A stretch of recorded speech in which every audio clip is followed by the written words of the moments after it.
mengadakan wisuda Politeknik Harapan Bangsa Surakarta. Sesuatu yang membanggakan kami adalah hampir 50% yang diwisuda hari ini sudah bekerja. Itu yang pertama. Yang kedua, ada salah satu pengusaha gunakan rumusnya Anthony Robbins 50, 20, 15, 5, 5, 5. Itu yang saya pakai 21 tahun lalu.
Dan Saudari Jenny Karuniawan.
Hari ini Sabtu 26 Agustus 2023, saya sebagai Ketua Senat Politeknik Harapan Bangsa Surakarta menyatakan bahwa sidang Senat terbuka dengan acara tunggal wisuda ahli madya komputer dan ahli madya linguistik Politeknik Harapan Bangsa Surakarta saya nyatakan dibuka.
Tahun 2021 39 orang, 2022 53 orang, 2023 71 orang, dan juga 153 orang.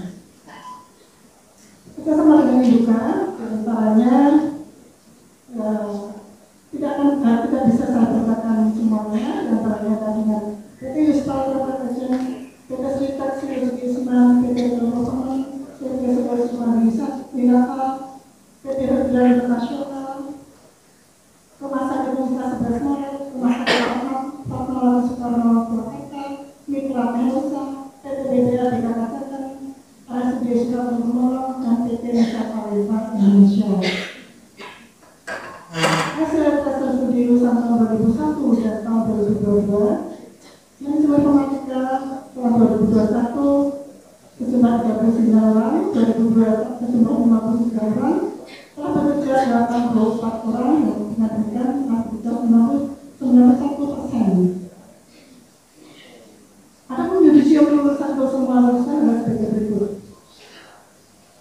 Yudisium dengan hasil ujian atau kumpul sebanyak 7 orang, sangat memuaskan sebanyak 59 orang, memuaskan 1 orang, total wisuda ini 71 orang.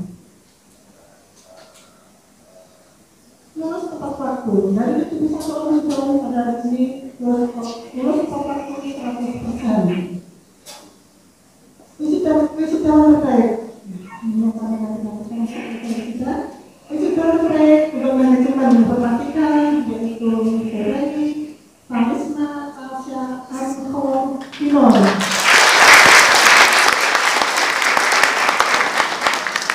Dengan TK 3,64. Bapak Ibu yang menghormati, sejawat-jawat ini adalah bagian dari semua sebuah generasi yang akan membangun negeri ini.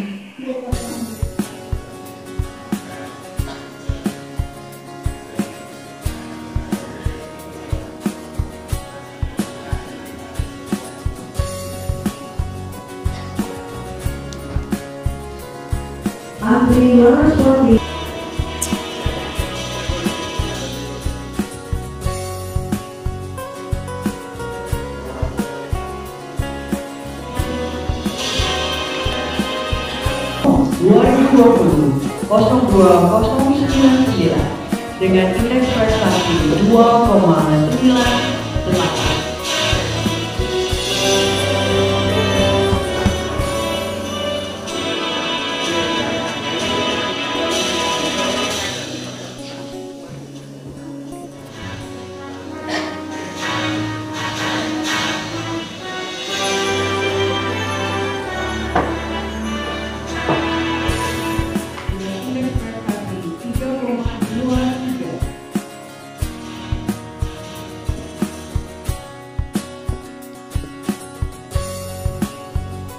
Dewan Protokol, Lola Ega Etika, SDM Protokol.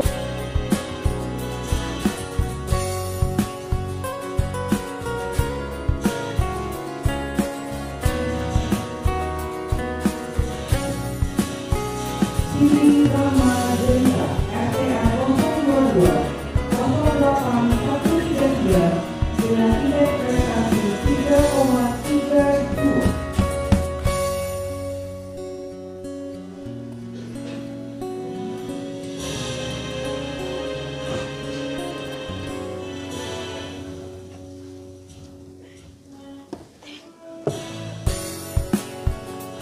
Juliana Sulistiawati, SDM 022, 08134 dengan indeks prestasi 3,2.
sekalian, perlu saya sampaikan bahwa di dunia kerja sekarang itu tidak harus sesuai dengan ijazah.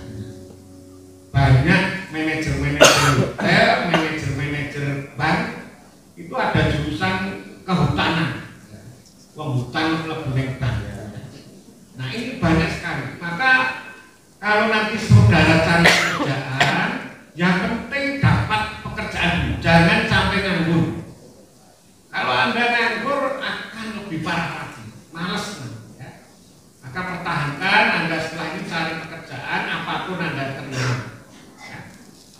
Yang kedua, kalau yang bikin usaha semakin semangat ya. Di era digitalisasi ini sangat mudah sekali untuk mengakses rezeki melalui bisnis online.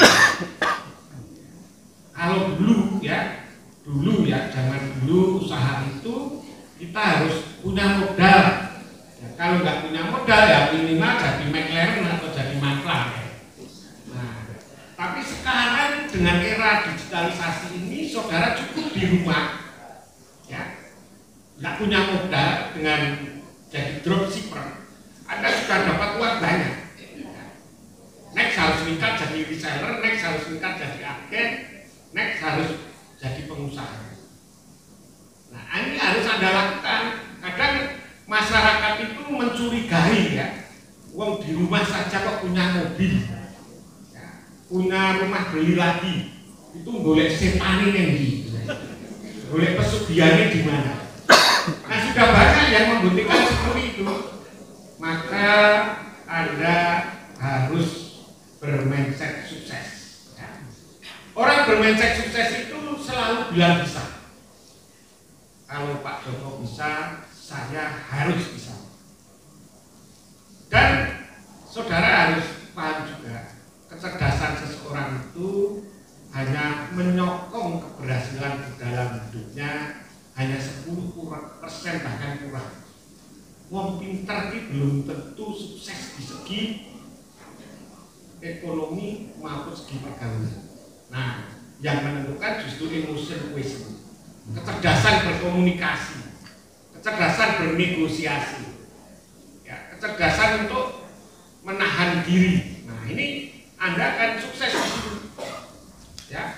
Nah, ini yang harus saya sampaikan. Jadi Anda jangan merasa rendah diri. Ya. Kadang-kadang orang itu sudah menjustifikasi diri, saya bukan anaknya pengusaha, saya bukan anaknya orang sukses, gak mungkinlah saya sukses. Biasanya menjustifikasi, menghakimi diri. Itulah yang menyebabkan orang tidak sukses. Ya, pendidikan saya hanya D3, gak mungkinlah nanti saya bisa jadi direktur. Banyak direktur itu nggak berijazah pun banyak. Kalau Anda ingin langsung jadi direktur, ya buka saja usaha, langsung angkat dirinya jadi direktur ya. Jualan es, jualan apa, direktur sudah. Jadi itu saudara-saudara sekalian, sekali lagi Anda harus semangat, fokus ya di dalam menjalani kehidupan, baik itu bekerja maupun Anda berusaha ya. Nah, mindset yang kata bisa. Kata berikutnya, Anda harus mengagumi orang-orang sukses. Ya, Anda harus mengagumi orang sukses. Biasanya kalau tetangganya sukses, ya, temannya sukses, ya, sama-sama jualan, dia lari sekali, dia sukses bisa beli tiap hari kerokan. Ya. Kok sukses terus ya itu apa enggak pernah sukses. Nah, justru orang yang punya mental sukses itu orang yang mengagumi orang sukses. Lalu belajar, kok bisa belajar. Maka tolong teman-teman sekalian, belajar itu sepanjang hayat untuk men-scale up kita di dalam kompetensi apapun ya. Ya nggak banyak sebenarnya mindsetnya seorang pengusaha itu ada sekitar 20 yang terakhir saja ya. Produktif, Anda harus punya jiwa produktif ya. Baik itu dalam segi keilmuan maupun dalam waktu ya. Jadi kalau Anda melangkah tidak produktif, itu Anda bukan orang sukses. saya melangkah ke sana minimal saya dapat ilmu. Maka orang sukses itu, adik-adik sekalian, selalu ikut komunitas apapun. Ya, kalau di situ ada komunitas, organisasi tentang usaha, organisasi tentang HRD, organisasi tentang apapun ikut, tentang UMKM. Di situ Anda nanti akan dapat insight, karena mindsetnya itu ya 30% harta bendanya orang sukses yang menjadi teman baik kita itu mengalir ke kita, bukan hartanya tapi caranya. Maka ikutlah banyak berorganisasi, nanti Anda akan dapat impact yang luar biasa. Itu pertama. Nah, yang kedua, kalau Anda sudah jadi karyawan, Anda sudah jadi pengusaha, gunakan rumusnya Anthony Robbins 50, 20, 15, 5, 5, 5. Itu yang saya pakai 21 tahun lalu, sehingga saya bisa bangun hotel ini, ya, bisa mendirikan banyak wisata dan lain-lain. Ya, rumus 50, 20, 15, 5, 5 diupload oleh Tung Desembar, ya. Artinya kalau nanti adik-adik baru bikin usaha dropshipper atau apapun, cukup tidak cukup 50% dari penghasilan Anda, baik itu sebagai karyawan atau sebagai pengusaha, itu digunakan untuk kebutuhan harian, untuk makan, minum, keluarga dan lain-lain. 20% ditabung, 15% untuk tabungan, untuk cadangan. Cadangan ini kalau darurat dipakai, nah hanya 2 tahun, setelah 2 tahun masuk lagi ke tabungan, jadi 35% ditabung. Itulah nanti Anda akan, kalau pengusaha akan terus tambah terus, karena tabungan ini untuk modal beli properti, yang pengusaha, yang karyawan ditabung-tabung beli tanah, kemudian untuk kos-kosan dapat uang lagi, ya, begini. Nah, yang 5 itu digunakan untuk belajar. Nah, orang-orang itu sukses itu karena terus belajar mengikuti ilmu kekinian. Yang 5% untuk sedekah. Jadi Anda harus share pendapatan ke orang-orang yang butuhkan. Yang ke-5% Anda harus mengalokasikan untuk kesenangan. Nah, itu yang dipakai orang-orang sukses itu. Orang sukses, ya, jangan sampai Anda makan di luar aja nggak pernah, piknik orang tahu, padahal gue bondo terus, ngerti-ngerti mati. Nah, nggak bisa menikmati, ya. Nah, maka saudara-saudara sekalian, gunakanlah pola 50, 20, 15, 5. Kenapa kita harus senang? Karena kalau senang itu otak dan pikiran kita melah, mudah menangkap peluang, mudah berpikir jernih, dan mudah untuk men-skill up bisnis kita atau karir kita di pekerjaan. Jadi gunakanlah 5% dari penghasilan itu untuk menyenangkan diri, ya, makan di luar, wisata, ya, atau berkumpul dengan teman wedangan, gitu, ya. Nah, jadi Anda akan sukses di dalamnya. Sekali lagi, adik-adik, ya, saya garis bawahi, setelah ini jangan sampai nganggur, ya. Jadi apapun harus produktif, harus menghasilkan uang. Tadi Anda kan janji akan membanggakan orang tua. Saya SMA itu sudah jualannya silin.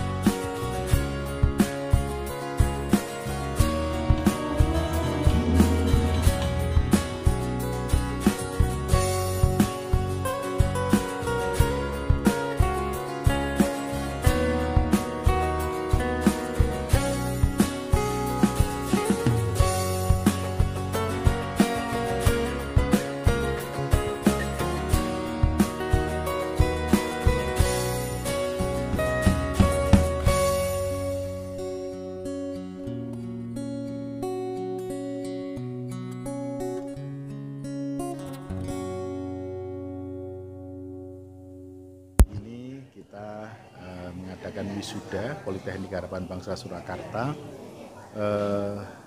Sesuatu yang membanggakan kami adalah hampir 50% yang diwisuda hari ini sudah bekerja. Itu yang pertama. Yang kedua, ada salah satu wisudawan kami itu sudah memiliki bisnis yang cukup berkembang.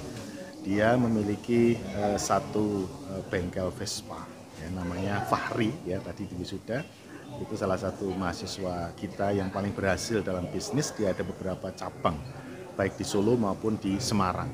Nah, ini membanggakan kita dan meneguhkan kita bahwa kampus kita ini memang kampus yang entrepreneurship academy. Kita menerapkan entrepreneurship academy, sehingga berbagai materi yang sudah kita berikan itu akan turut serta untuk memfasilitasi dan mensupport mahasiswa untuk mereka berinovasi dengan bisnis-bisnis yang baru, terutama bisnis yang berbasis IT. Itu sangat membanggakan kami.